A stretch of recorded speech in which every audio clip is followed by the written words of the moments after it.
Europe 1, 9h-5. Thomas Soto, 6h-9h sur Europe 1. Le débrief de la matinale, les temps forts de ce que vous avez entendu ce matin sur Europe 1. 8e jour de grève des pilotes d'Air France. Pour le représentant de la CFTC, ça suffit. Thierry Douin était mon invité tout à l'heure pour la question qui fâche de 7h15 sur Europe 1. Ils sont en train de pleurer avant d'avoir mal. Ils mettent en danger Air France ou pas, ces pilotes ? Bien sûr qu'ils mettent en danger Air France. Si la grève continue, avec les pertes en millions qui sont chiffrées, on risque demain de mettre la compagnie à genoux. Si on ne met pas la compagnie à genoux, pendant quelques années qui vont venir, les salariés vont en souffrir parce que l'addition, il faudra bien la payer. Vous diriez, Thierry Douin, vous, le syndicaliste, que les pilotes abusent de leur droit de grève aujourd'hui ? Je pense qu'ils abusent de leur droit de grève, mais ça a toujours été.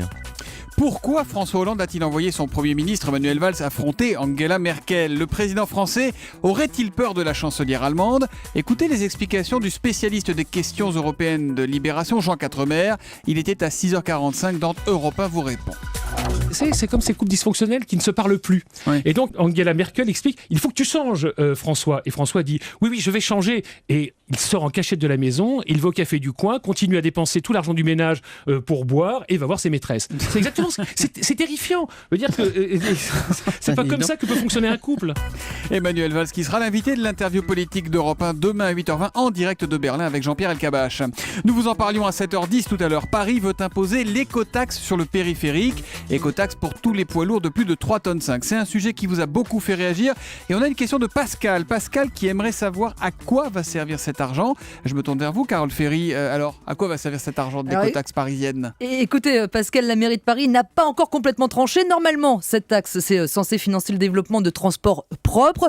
Ce qu'on nous a dit hier à la mairie de Paris, c'est que ça pourrait servir, par exemple, à aménager une place pour qu'il y ait moins de circulation ou à construire des murs anti-bruit pour protéger la population des nuisances de la circulation automobile. Enfin, si un jour, ça rapporte de l'argent, puisque je vous le rappelle, les transporteurs routiers sont déjà prêts à monter au créneau pour éviter que cette taxe existe un jour. C'est une affaire qu'il va falloir suivre de très près. Merci beaucoup, Carole Ferry.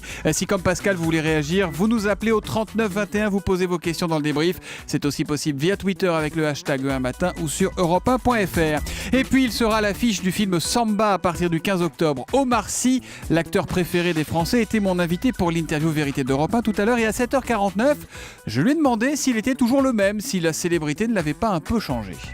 On ne peut pas oublier qui on est quand on est père, mari, fils et frère. Et qui je suis, ça va pour l'instant. J'ai ma famille, mes amis, on l'a rappelé. Omar Sy, c'est d'abord un bon père de famille. J'espère. On verra dans 20 ans.